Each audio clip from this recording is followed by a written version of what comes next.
How to spend a vacation.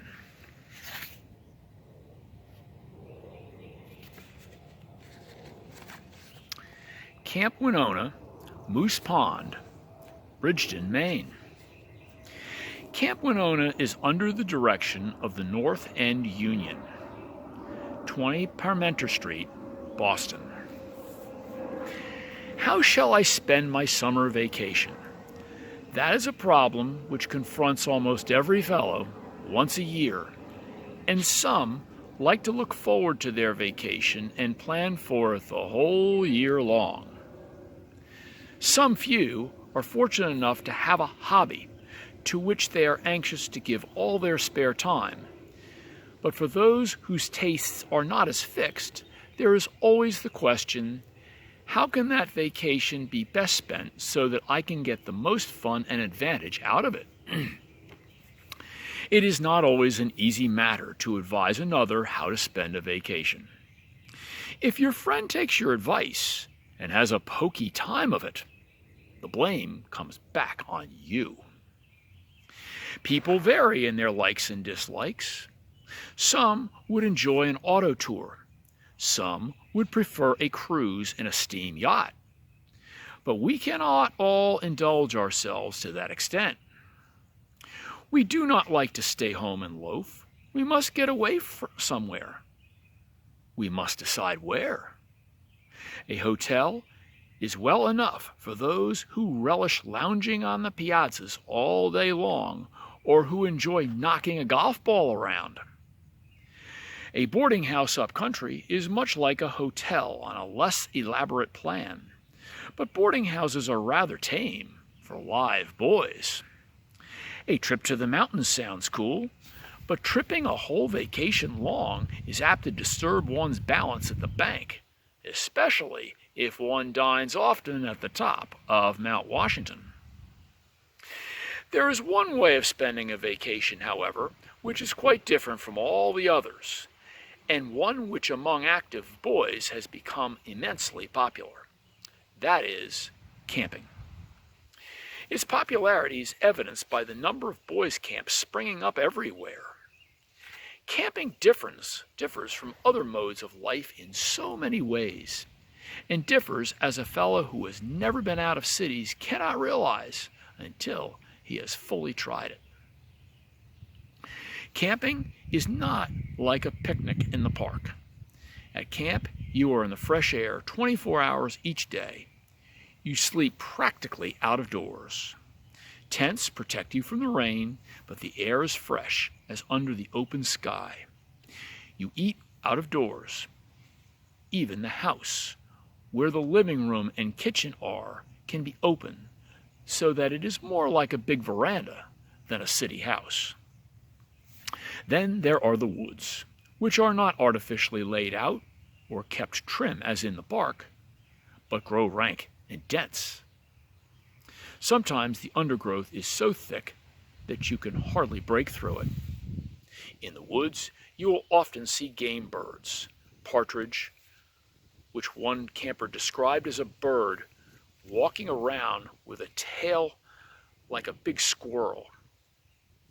Hawks are common, and once in a while an eagle will soar in great circles high above you. If camp is not too far from civilization, there may be domestic animals nearby as well as wild ones. You will learn that all cows are not bulls, and all bulls are not dangerous if properly respected. On the mountains, there are flocks of sheep, almost wild, and you may run across the trail of a deer, which you'll recognize by the mark of the sharp-pointed cloven hoof. On the water, you will see a pair of loons and hear their weird, mournful laugh.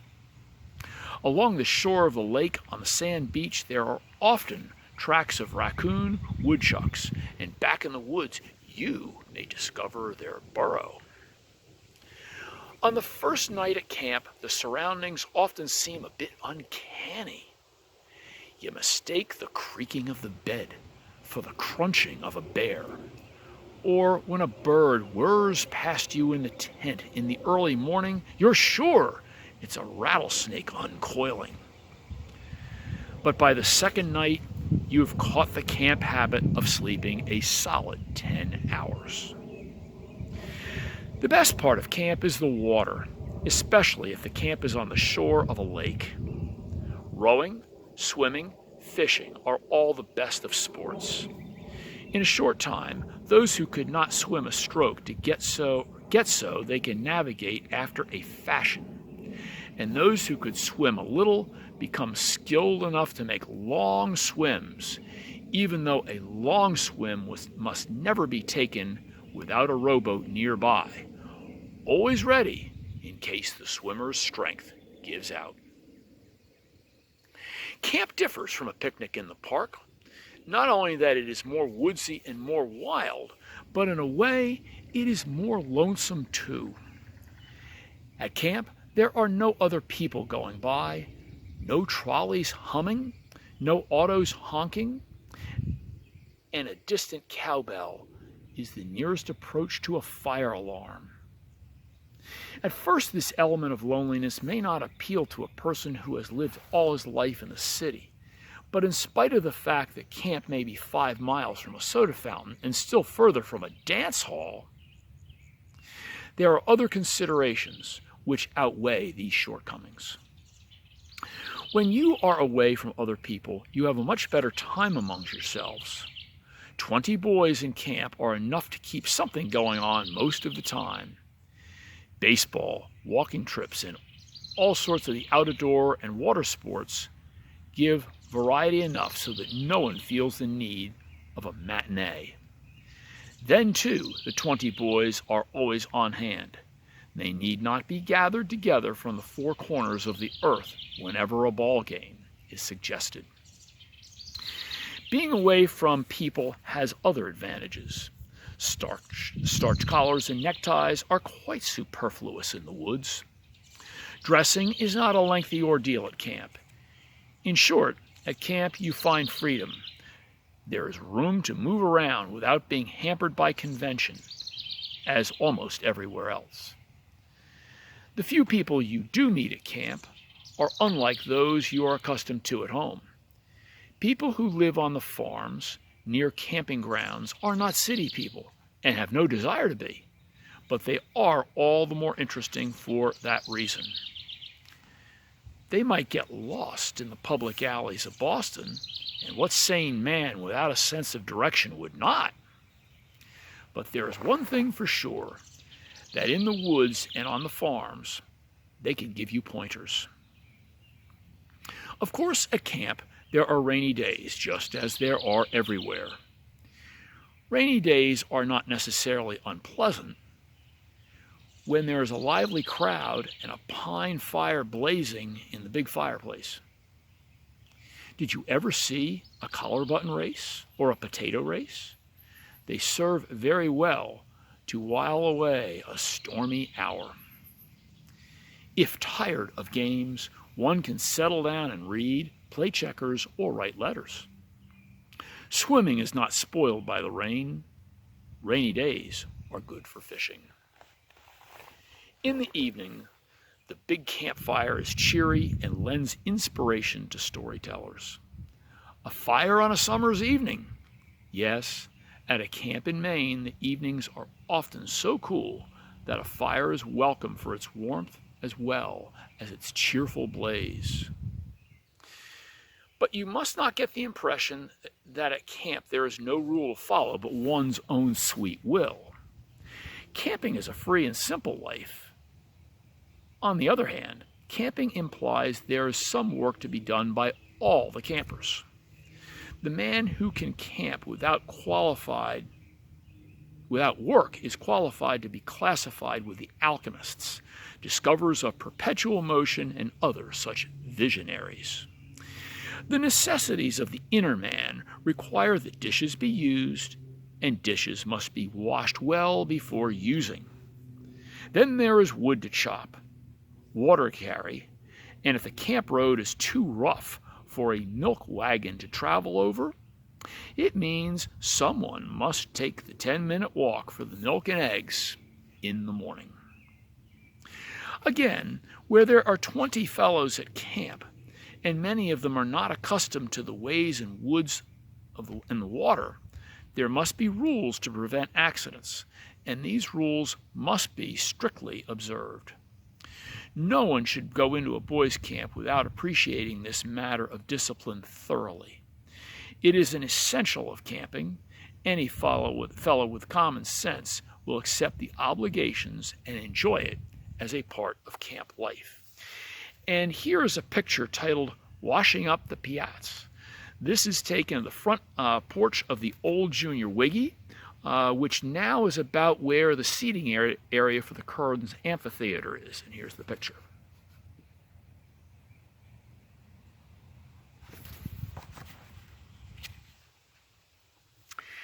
Camp differs from a boarding house again in the culinary department.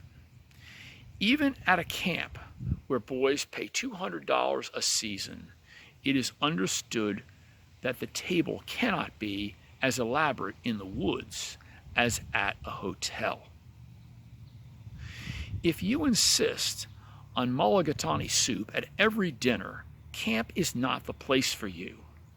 Mulligatawniites do not pasture in Maine woods, and at best are a very difficult bird to catch. Camp food is simple and plentiful. It does not pretend to be elaborate. There is little doubt about the helpfulness of camp food when you examine the statistics and find that fellows have gained 9 pounds in 2 weeks at camp. A hotel or boarding house diet will hardly make one thrive as much as that. If you have decided that camping is the way you would like to spend your vacation, the next thing is to arrange the details. Most boys' camps are planned with the idea that boys will come the first week in July and stay on until September. For fellows whose vacations and pocketbooks are not long enough for such extended camping, Camp Winona is open to Boston boys who are looking for a place to spend a vacation of a couple of weeks. This camp is on Moose Pond, 4.5 miles from the railroad station at Bridgeton, Maine. To get there, you leave Boston in the evening on the Portland boat, then leave 100 miles of the journey behind you when you wake up in the morning at Portland. Then there is 60 miles of railroading through very pretty country. The last 17 miles are covered on a narrow gauge railroad, which, as you first see it, looks more like a toy outfit than a real railway. The narrow gauge takes you to Bridgeton, into the region which the railway circulars describe as the Switzerland of America. The camp site is really quite unusual. When it was selected, it was not until a thorough search had given the assurance that it was the best location for a boys' camp to be found anywhere in Maine. Just a half a mile across in the water, Pleasant Mountain arises abruptly to a height of 2,000 feet. And we have 2 pictures of Pleasant Mountain which the book offers. This first one is a picture of 5 of the boys near the summit of Pleasant Mountain, having just gotten done picking blueberries, titled "Blueberrying on Pleasant Mountain."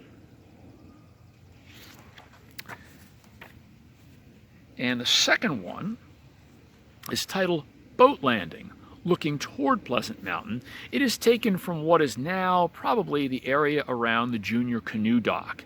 As you look across the lake, you can see it looks quite different. There is no ski area, and you might see even some patches of farmland over there. To the right of Pleasant Mountain, the White Mountains appear in the distance. Mount Washington, clearly the highest peak, is only 25 miles away. One of the most splendid sights you will see is the sun setting behind the Presidential Range. And here we have a picture that we see often from the front porch of the Junior Wiggy. I'll get a close-up here. It's Mount Washington from the far side of Moose Pond.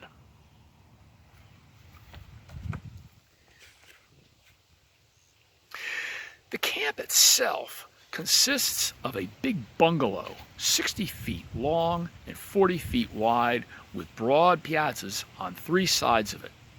The tents are pitched in the clearing besides the bungalow. And here I have several pictures of this.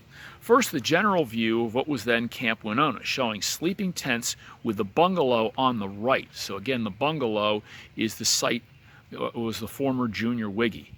So the bungalow is right here. You may not be able to see it where my finger's pointing.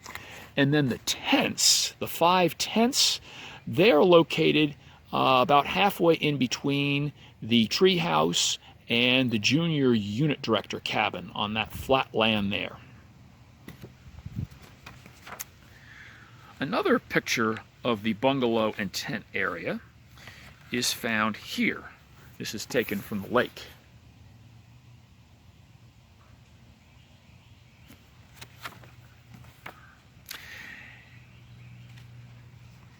And a close-up view of the bungalow, again, the old Junior Wiggy. And then the interior of the bungalow. So this would be the inside of the old Junior Wiggy.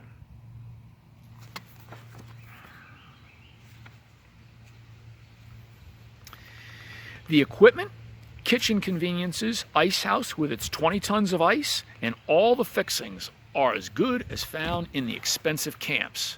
And yet, all these privileges are furnished at a comparatively low rate. The charge for 2 weeks of camping, including transportation both ways by steamer, train, and wagon, is $16. As there is very little chance to squander your wealth while at camp, the expense of the vacation is almost a minimum. Just a word about what the camping kit should include. Do not hamper yourself by tugging a big lot of trunk with you. Your dress suit may be left at home. What you want is old clothes, a sweater, a bathing suit or 2, and if you have an extra sleeveless jersey and a pair of running pants, your wardrobe is complete. One more thing. Vaseline or witch hazel or some such medicament is very useful if you hope to come home well tanned without going through the annoyance of sunburning and peeling. Camping is a great life if you are suited to it. If you go to camp with the right spirit, you'll be surprised how much stronger and more vigorous you feel when you get back to the city. And besides that, you will have had some new experiences and a lot of fun. Camp Winona will be open during July and August to young men from 17 to 21 years of age. Preference will be given to young men who are engaged in some occupation. All applications for camp, blank forms will be sent upon request, must be signed by the employer recommending the applicant. The cost of 2 weeks, including board and transportation, is $16. A longer or shorter time than 2 weeks will not be allowed, excepting by special permission. Parties will leave Boston on Portland boat Friday night, arriving in Portland early Saturday morning. Thence by Maine Central and Saco Bridgeton Railroad to Bridgeton.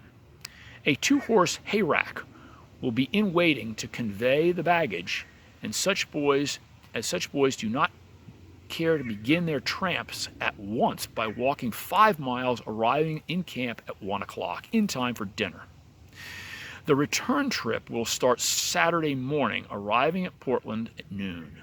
The steamer does not leave until evening. This gives time to see the city or take on some of the beautiful trolley rides. To prevent any misunderstandings, we repeat, this opportunity is not a hotel or boarding house, but a camp, and carries with it the usual responsibilities of camp life. Every camper will be subject to a few necessary rules and will be required to do his share of camp work. There is the dish squad, the table squad, the milk squad, the wood squad, etc. to perform the duties assigned. If you think you would not care to do this work, the kind of work required in every well-regulated camp. Not only cheerfully, but with a snap and go that characterizes every old camper, it is doubtful you would enjoy camp life, and we would advise you not to try it. Application blanks may be had by addressing the General Manager, Samuel Hubbard, 20 Parmenter Street, Boston. Camp Director, Charles W. Atwater. Advisory Counselor, William Farley, Herbert Drew, Andrew Webster, Charles Burrell, and Samuel Hubbard. And finally, at the back of the book, they have a map of the Sebago Lake District, which probably offers you a tour of the railroad, taking you up to the environs of Camp Winona. And way up there at the top, you see the circle, and that's where Moose Pond and Winona are.